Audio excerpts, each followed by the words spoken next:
questão, muita gente errou, né? Porque eu também modifiquei um pouco a questão, né? Eu peguei ela de algum vestibular, não sei, e eu dei uma modificada nela e tirei a opção 9 daqui, tá? Então, vamos lá para a gente poder ver o que acontece. Eu perguntei, vamos ler a questão, peraí. O ciclo de Krebs ocorre no interior das mitocôndrias. É um conjunto de reações químicas aeróbicas fundamental no processo de produção de energia para a célula eucarionte. Admita um ciclo de Krebs que, após a entrada de uma única molécula de acetil-CoA, ao final da passagem dos produtos desse ciclo pela cadeia respiratória, a quantidade total de energia produzida expressa em ATP será igual a... Então ele está falando aqui que uma entrada de um único acetil-CoA, né, passando aqui pelo ciclo de Krebs, esse ciclo aqui que ele demonstrou, depois lá na cadeia respiratória vai ter um saldo de quantos ATPs, né? Então aqui ele já marcou para a gente de amarelo, para facilitar, tudo que gera aqui, tudo que é produzido nesse ciclo de Krebs. Então ele produziu aqui 1 NADH, 2 NADH, 3 NADHs, certo? Ele produziu também um FADH2 e ele produziu um ATP, certo, gente? Correto? Sim. Beleza. Então vamos lá. O NADH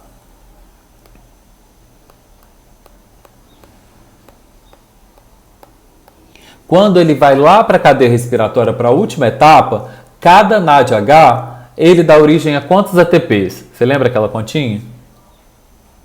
3. 3. E o FAD H2? 2. 2. E um ATP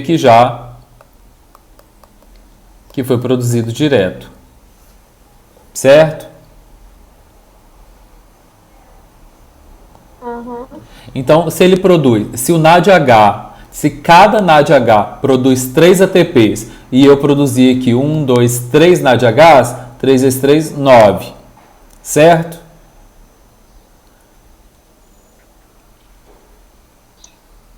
Não é isso? 3, 6, 9. O FADH2 gera 2. Eu produzi 1. Então, mais 2. E mais 1 ATP.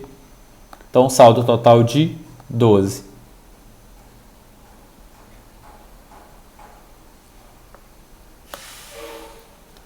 Que seria a última resposta aí.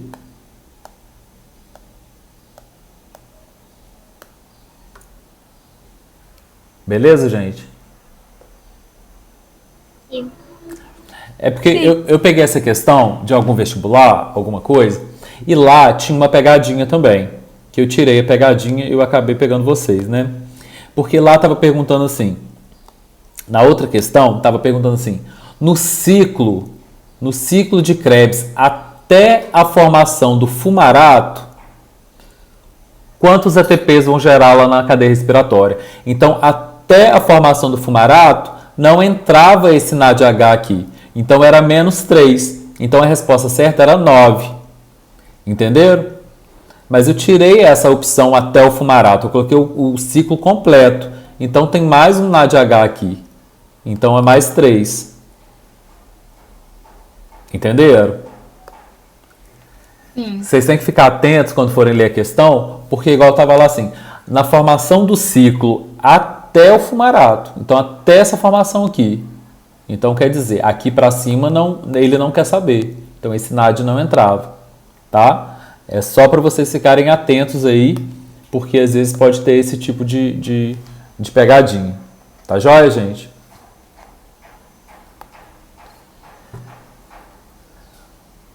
A produção de ATP nas células eucariontes animais acontece essencialmente nas cristas mitocondriais, né? Essencialmente porque a maior parte lá é nas cristas mitocondriais, em função da cadeia de proteínas transportadoras de elétrons à cadeia respiratória. O número de moléculas de ATP produzidas nas mitocôndrias é diretamente proporcional ao número de moléculas de. Então, a quantidade de ATP que vai ser produzido lá no final é em função de Primeira opção, glicose e gás oxigênio que atravessam as membranas da mitocôndria. A glicose ela não atravessa a membrana da mitocôndria, tá? A glicose ela é quebrada já no citoplasma. Quem vai atravessar a membrana das mitocôndrias vão ser os ácidos pirúvicos, tá? Segunda opção, gás oxigênio consumido no ciclo de Krebs. O oxigênio ele não aparece no ciclo de Krebs. O oxigênio ele aparece na terceira etapa da respiração celular. Só lá na cadeia respiratória, quando ele se junta com o hidrogênio, que passa lá naquela bobina lá daquela ATP sintase, o hidrogênio está ali solto, o oxigênio ele vem, se junta no hidrogênio para formar água, na última etapa. Então, no ciclo de Krebs não tem gás oxigênio. Glicose oxidada no citoplasma celular na etapa de glicólise. Correto. A glicose ela é oxidada, ela é quebrada lá no citoplasma da célula, formando dois ácidos pirúvicos. Essa etapa é chamada de glicólise. E a última opção, gás carbônico produzido na cadeia transportadora de elétrons. O gás carbônico ele é produzido lá no ciclo de Krebs. Tá? O gás carbônico ele é produzido na segunda etapa da respiração, no ciclo de Krebs, e o gás oxigênio ele só aparece na terceira etapa. Então aí está o inverso. Beleza, gente? Alguma dúvida? Não. Beleza. Essa daí estava fácil, né? Que estava falando, relacionando respiração celular e depois qual organela que participava dessa respiração celular. A resposta certa é mitocôndria, né? Mesmo porque os outros aí não tem nem muita relação com respiração celular. Não diretamente, né? Pode até se beneficiar indiretamente, mas diretamente quem participa da respiração celular é a mitocôndria. Vamos ler essa. O DNP é conhecido como desacoplador da cadeia de elétrons na mitocôndria e apresenta um efeito emagrecedor. Estou precisando. Contudo, por ser perigoso e pela ocorrência de casos letais, o seu uso como medicamento é proibido em diversos países, inclusive no Brasil. Na mitocôndria, essa substância captura no espaço intermembrana prótons de hidrogênio provenientes da atividade da proteína da cadeia respiratória, retornando-os à matriz mitocondrial. Assim, esses prótons não passam pelo transporte enzimático da membrana interna. O efeito emagrecedor desse composto está relacionado ao... O que ele está falando aqui? Ele está falando... Deixa eu olhar. Ele está falando isso, que esse medicamento, eu tenho aqui a membrana externa da mitocôndria, eu tenho aqui as cristas mitocondriais e eu tenho aqui a parte interna da mitocôndria, né? Mitocôndria. O que acontece? Aqui eu tenho as proteínas da cadeia respiratória. E aqui eu tenho aquela proteína grandona, aquela enzima, que é a ATP sintase, que é a que vai produzir o ATP. Então eu tenho aqui NAD e FAD chegando, né? Tem NAD e FAD chegando aqui. O NAD e o FAD chegando, eles vão liberar o hidrogênio que eles estão carregando e vai encher de hidrogênio aqui em cima, né? Esse hidrogênio passando aqui, ele vai voltar pela essa proteína, que é a ATP sintase, por essa enzima, vai girar essa enzima e vai produzir ATP.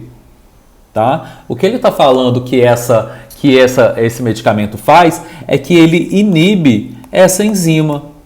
Então, ele passa esse hidrogênio de volta para cá para dentro sem ser por essa enzima, porque ele vai inibir o complexo enzimático responsável por voltar com o hidrogênio para dentro da matriz mitocondrial. Então, ele vai inibir a ATP sintase.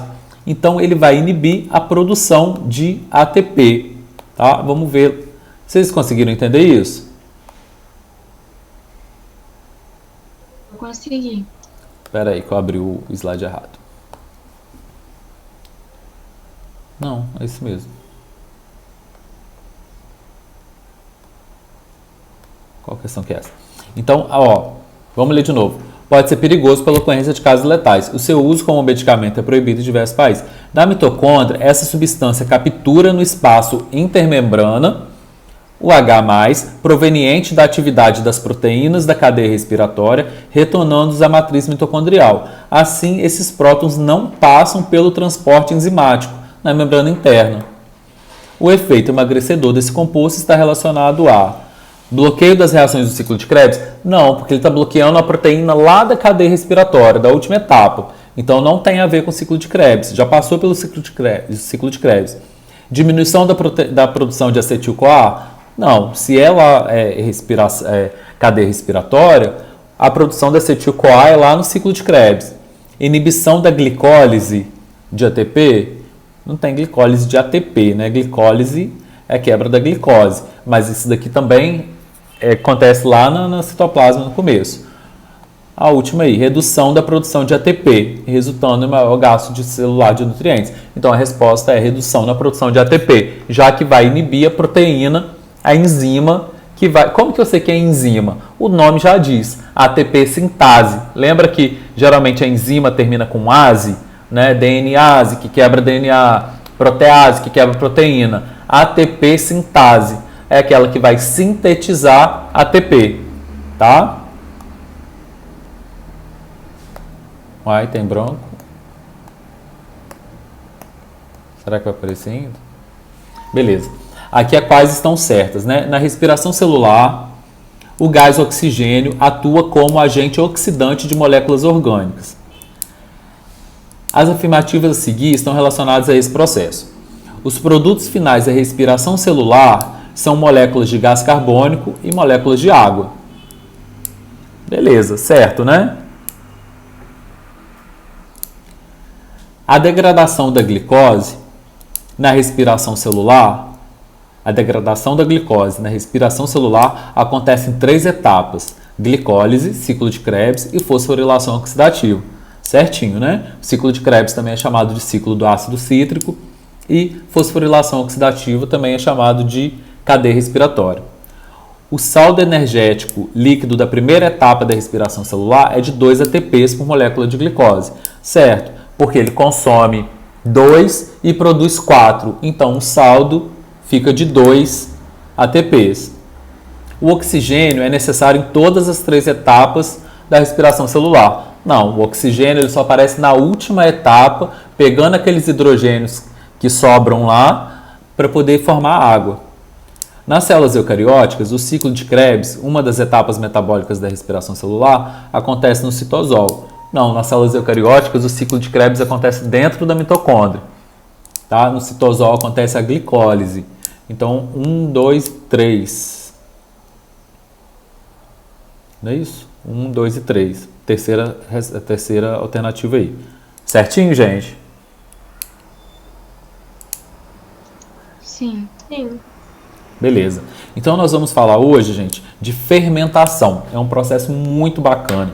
Eu adoro falar de fermentação, mesmo porque produz bebida alcoólica, produz pão, né? Produz só coisa gostosa aí, processo de fermentação, iogurte, queijo, tudo que eu gosto. Então eu gosto de falar sobre isso, que me dá até fome. Gente, então é um processo anaeróbico. O que é isso? Ausência de oxigênio, tá? Tem que lembrar isso o tempo todo. Ausência de oxigênio. Então, a fermentação é um processo na ausência de oxigênio. O que é isso? Vai ocorrer, gente, a fermentação vai acontecer a glicólise, que é aquela primeira etapa da respiração que a gente viu lá, vai acontecer normalmente. Então, vai entrar uma glicose na célula, certo? Se ela tiver oxigênio, ela vai fazer ciclo de Krebs, cadeia respiratória, normal. Se ela não tiver oxigênio, ela para na glicólise, tá? Então, a glicose ela é quebrada, ela vai liberar aquele NADH, ela vai consumir 2 ATPs, vai formar 2 piruvatos, 2 ácidos pirúvicos e vai formar ali 4 ATPs.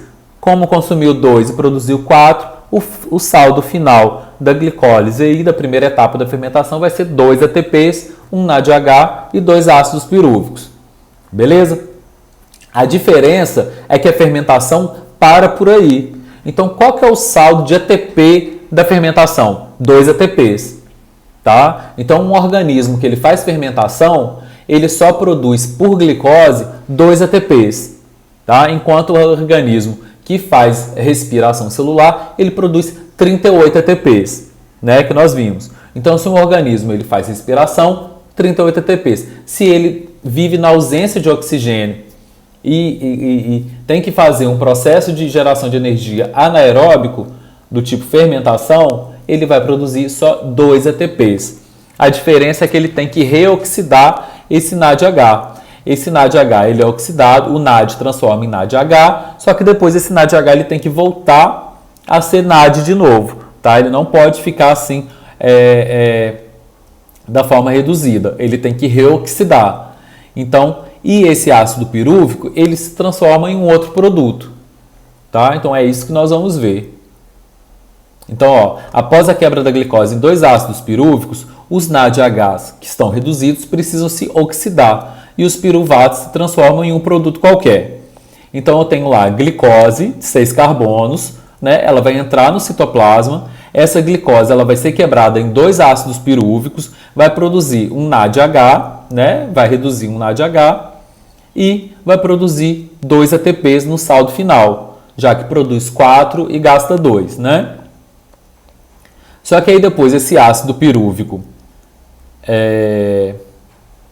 ele tem que reoxidar os NADs, tá vendo? O NADH ele volta a ser transformado em NAD e vai produzir um produto que a gente vai ver que vai depender do tipo de fermentação que vai estar fazendo, tá? Então só coloquei a balancinha aí, ó, na respiração celular são produzidos 38 ATPs e na fermentação somente 2 ATPs. Tá? Então, um organismo que ele consegue fazer respiração celular, ele é muito mais vantajoso energeticamente. Né? Você consegue produzir mais ATPs com menos glicose. Né?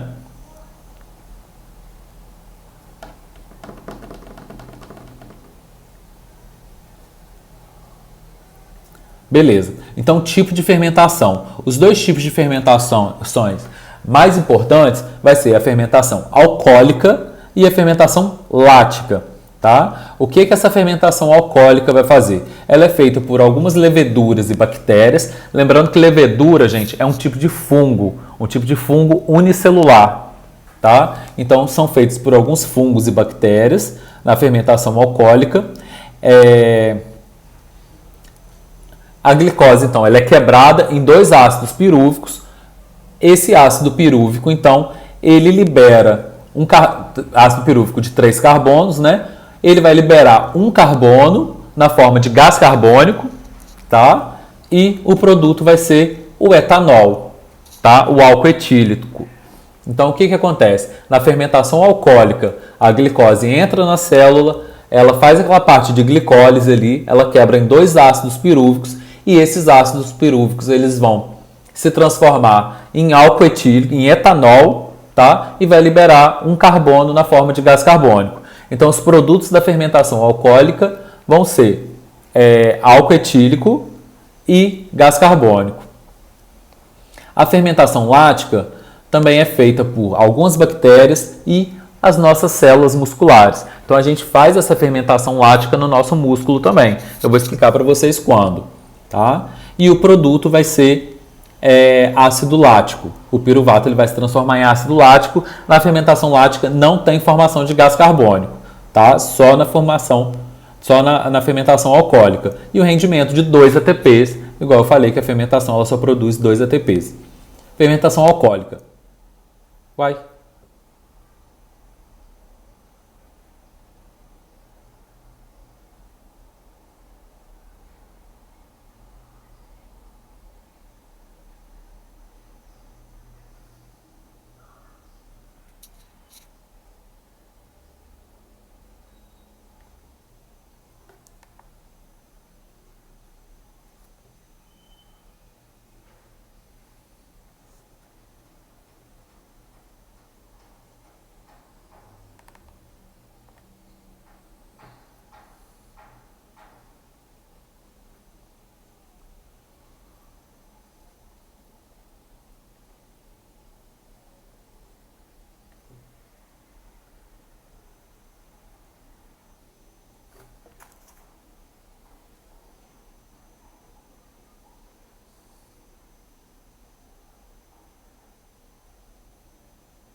Gente, vocês estão entendendo?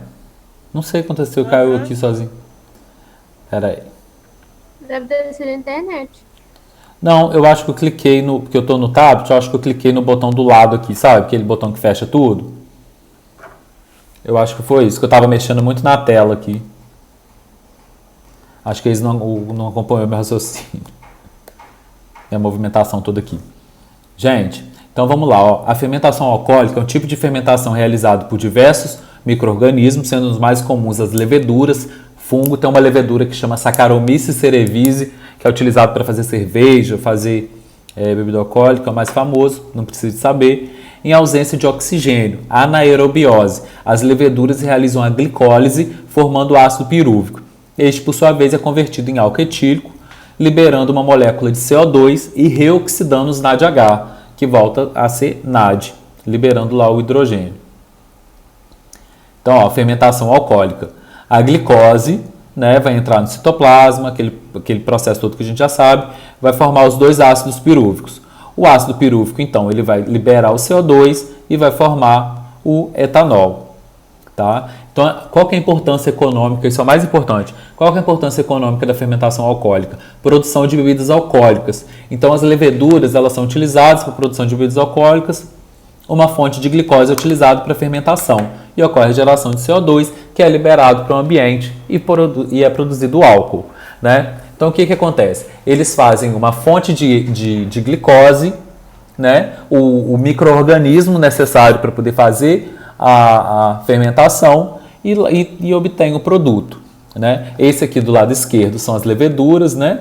Os fungos unicelulares e as bebidas. Então, você dá, igual por exemplo, para fazer a vodka, a fonte de carboidrato vai ser batata. Então, eles pegam batata, que é rica em carboidrato, né, em glicose, coloca lá o micro-organismo necessário, a levedura necessária, temperatura, tudo, e ela vai produzir, vai fazer fermentação, vai produzir álcool, vai produzir gás carbônico. O gás carbônico vai formar aquelas bolhas, né, que são liberadas para o ambiente, às vezes fica um pouco retido, né, esse gás carbônico que forma ali a espuma do chopp, enfim, e o álcool que fica ali na bebida, tá?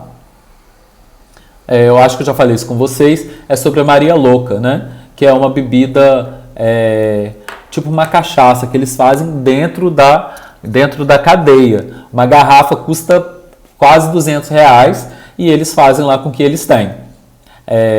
No carandiru com água, fermento. O que é o fermento? É o nosso micro-organismo, né? É o organismo fermentador. E arroz, fonte de glicose, né? Fonte de amido. E dominando as artes da fermentação e da destilação, eles produziam a cachaça Maria Louca. A garrafa custava R$150 nos pavilhões, como um uísque 12 anos no supermercado. E olha que a Maria Louca leva só 6 dias para ser feita. Os presos misturam água, arroz, fermento e açúcar, mais casca de fruta, café, cravo para dar gosto, em garrafas plásticas e escondem um buraco. Isso aqui que é importante, ó. Uma luz fornece o calor, as tampas são giradas aos poucos para soltar os gases. O processo dura 6 dias. Ele está fazendo ali, ele está colocando um micro-organismo fermentador e está colocando glicose. O que ele vai fazer? Vai começar a fermentar. O que ele vai fazer na fermentação? Vai produzir o álcool, que é o que eles querem, mas vai produzir gás carbônico. Então, esse gás vai sendo produzido ali dentro. Então, eles têm que ir abrindo a tampinha da garrafa aos poucos para esse gás ir saindo, né? Senão, eles não conseguem fazer essa fermentação. Então, eles precisam que o gás carbônico vá embora e o álcool fique. No processo de panificação, que eles utilizam esse procedimento também, o que eles precisam? Eles precisam que o álcool vá embora, né? Você não vai comer um pão lá cheio de álcool e não vai dar certo. Porque a massa crua, ele até tem uma porcentagem de álcool ali. Mas depois que você assa o pão, esse álcool ele é evaporado. E o gás carbônico que é formado no meio da massa, que forma essas bolinhas que deixam o pão macio. Né? Isso nada mais é do que o gás carbônico formado no processo de fermentação. Ah, Dudu, mas você falou que é anaerobiose, na ausência de oxigênio. A parte de fora da massa, ela está em contato com o oxigênio, mas dentro da massa, lá no meiozinho, micro-organismo que está lá, o fermento que está lá no meio, ele está em ausência de oxigênio, tá? Isso daqui é uma questão, acho que do Enem. Ó, normalmente, as células do organismo humano realizam a respiração anaeróbica. Normalmente, as células do organismo humano realizam a respiração aeróbica, no qual o consumo de uma molécula de glicose gera 38 moléculas de ATP. Contudo, em condições anaeróbicas, o consumo da molécula de glicose pelas células é capaz de gerar apenas 2 moléculas de ATP. Qual curva do gráfico representa o perfil de consumo de glicose para manutenção da homeostase de uma célula que inicialmente está em condição anaeróbica e é submetida a um aumento gradual da concentração de oxigênio? Então, gente, vamos pensar aqui. Ele está falando que a célula está com ausência de oxigênio, né? E essa concentração de oxigênio ela vai aumentando. Então você está em anaerobiose. Então você tem ali um organismo que está com ausência de oxigênio, tá? E você vai colocando oxigênio aos poucos, vai colocando oxigênio. Então ele está fazendo fermentação e ele começa a fazer respiração celular, né? É isso que está falando aqui. E a concentração de oxigênio está subindo, né? O que vai acontecer com o consumo de glicose? Vocês acham que para um organismo produzir a mesma quantidade de ATP, quando ele está na ausência de oxigênio, quando ele está fazendo fermentação, ele precisa consumir mais ou menos glicose para conseguir ter uma quantidade ideal de ATP no final? Vocês entenderam? Mais, né? Então, se ele está fazendo fermentação e na fermentação ele só produz 2 ATPs, ele precisa consumir muita glicose para suprir, para produzir ATP. Agora, se ele está fazendo respiração celular e cada glicose que ele consome gera 38 ATPs, ele pode consumir menos glicose para suprir aquela quantidade de ATP. Entenderam? Sim. Então, na ausência de oxigênio, ele tem que consumir mais glicose.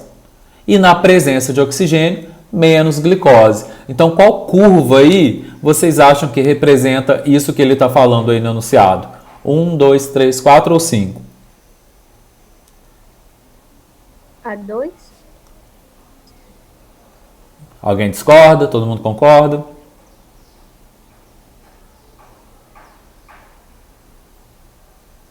Eu tô confusa. Ó, então aqui é a concentração de oxigênio. Aqui ele está fazendo fermentação, né? E aqui ele vai aumentando para uma respiração, já que aqui a concentração de oxigênio está baixa e aqui está mais alta, ó, a concentração de oxigênio, tá? Aqui é o consumo de glicose. Quando na ausência de oxigênio, vocês acham que o consumo de glicose ele tem que ser mais alto ou mais baixo? Mais alto. Mais alto. Então aqui tem que estar mais alto. E na presença de oxigênio? A 5. E na presença de oxigênio, ele precisa de consumir menos glicose para gerar ali aquela mesma quantidade de ATP. Tá? Então a curva certa é a curva 5, que melhor representa isso que ele está falando aí. Beleza, gente? Sim. Depois dá mais uma olhadinha, eu vou mandar o slide depois para vocês. Vocês dão mais uma olhadinha nessa questão, aí vocês veem se entendeu mesmo. Se não tiver entendido, vocês me falam que a gente repete. Outro tipo de fermentação importante é a fermentação lática, gente. Aqui nessa fermentação é feita por algumas bactérias que ela transforma o ácido pirúvico, o processo de glicólise lá é o mesmo, só que ela transforma o ácido pirúvico em ácido lático. Então, aquele piruvato gerado lá na quebra das glicoses, ele é transformado em ácido lático. Não tem produção de gás carbônico aqui, tá? Então, esse ácido lático, gente, ele é muito produzido, essa fermentação lática, ela é muito produzida por umas bactérias muito famosas, que são chamadas de lactobacilos, que são proteínas, que são bactérias do leite, tá? Lactobacillus. Então, o que essas bactérias fazem? Na ausência de oxigênio, elas pegam o leite, transformam o leite, faz a glicólise lá do leite, transforma em ácido pirúvico e forma o ácido lático. Só que esse ácido lático, como o nome já diz, é um ácido. Então ele tem um pH muito baixo. Então esse pH baixo do leite faz com que as proteínas do leite se coagulem. Então isso é muito importante para a produção de coalhada, para a produção de queijo, para a produção de iogurte, tá? Esse processo de fermentação lática. Porque esses lactobacilos, eles pegam a glicose, quebra, transforma em 2 piruvatos. Esse piruvato ele é transformado em ácido lático, que vai coagular a proteína do leite e vai produzir coalhada, queijo, iogurte. Beleza, gente? E também tem a reoxidação do NADH, tá? Que é o processo mais importante, porque a função é reoxidar esse NAD. Aí acaba o ácido pirúvico se transformando em ácido lático ou então em etanol, tá? No nosso organismo, gente, também pode fazer fermentação lática.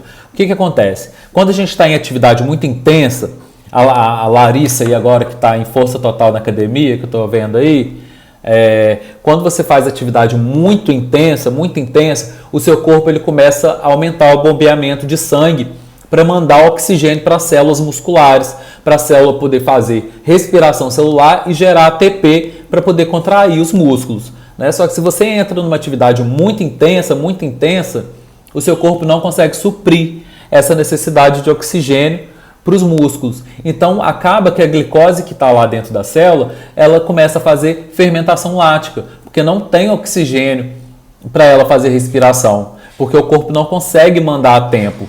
Tá? Então ela faz fermentação para poder gerar mesmo esses 2 ATPs lá para ela poder consumir. Melhor do que nada. O único problema é que esse ácido lático que é formado, que é produzido, ele começa a se depositar entre os músculos. Tá? E esse ácido lático em excesso, ele causa muita cãibra, né? Ele causa dor, ele causa fadiga muscular, ele causa dor, às vezes o músculo contrai e não consegue voltar, né? Lógico que depois, vai passando um tempinho, essa cãibra ela vai melhorando, esse ácido lático ele vai saindo, vai sendo metabolizado, mas no momento de atividade intensa, o nosso corpo ele faz fermentação lática também. Tá? Aí tá tudo explicadinho direitinho, depois vocês dão uma olhada. O excesso de ácido lático nos tecidos musculares pode causar vários problemas, como fadiga muscular e cãibra. Tá? Uma questão do Enem de 2013. A fabricação de cerveja envolve a atuação de enzimas amilases sobre as moléculas de amido da cevada. Sob temperaturas de cerca de 65 graus, ocorre uma conversão do amido em maltose e glicose. O caldo obtido, o mosto, é fervido para a inativação das enzimas. Após o resfriamento e a filtração, são adicionados o lúpulo e a levedura para que ocorra a fermentação. A cerveja sofre maturação de 4 a 40 dias para ser engarrafada e pasteurizada. Dentre as etapas seguidas, a atividade biológica no processo ocorre quando? Quando você tem uma atividade biológica aí, filtração do mosto, resfriamento do mosto, pasteurização da bebida, né? Isso tudo aí está envolvendo com temperatura. Você não tem ainda uma atividade biológica, uma atividade de um ser vivo aí, né? Fermentação da maltose e da glicose e inativação enzimática no aquecimento. Qual que é a resposta certa que envolve um processo biológico, gente?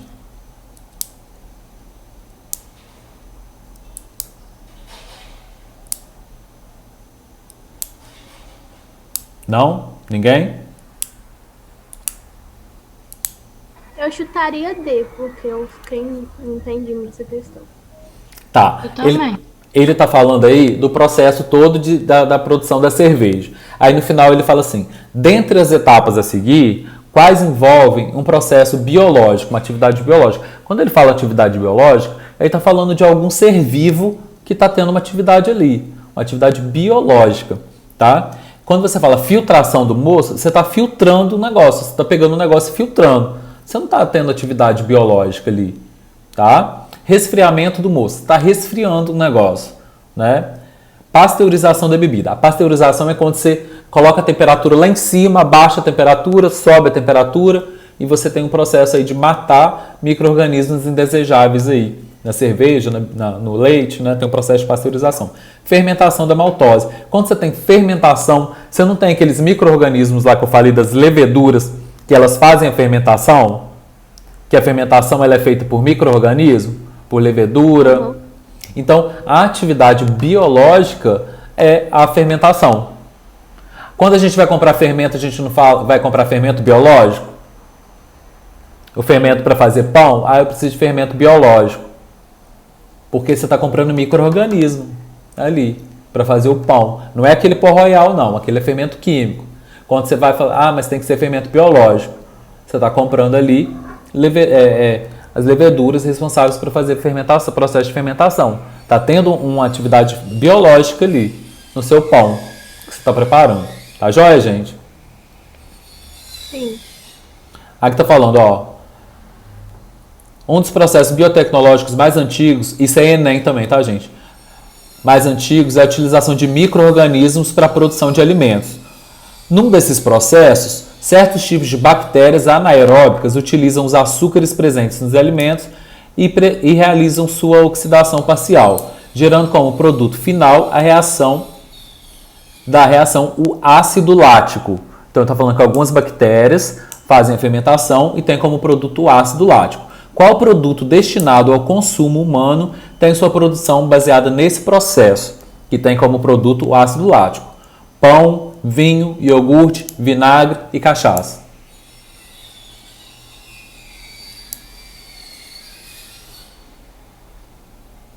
Iogurte?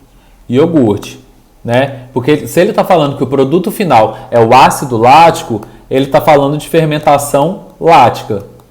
A fermentação lática, ela é para produção de pão, né, iogurte, perdão, pão não, gente. Produção de iogurte, queijo, coalhada, tá? O pão, o vinho e a cachaça é a fermentação alcoólica, tá? Vinagre é fermentação acética, é outro tipo de fermentação, tá? Mas fermentação lática é o iogurte. Tá joia, gente?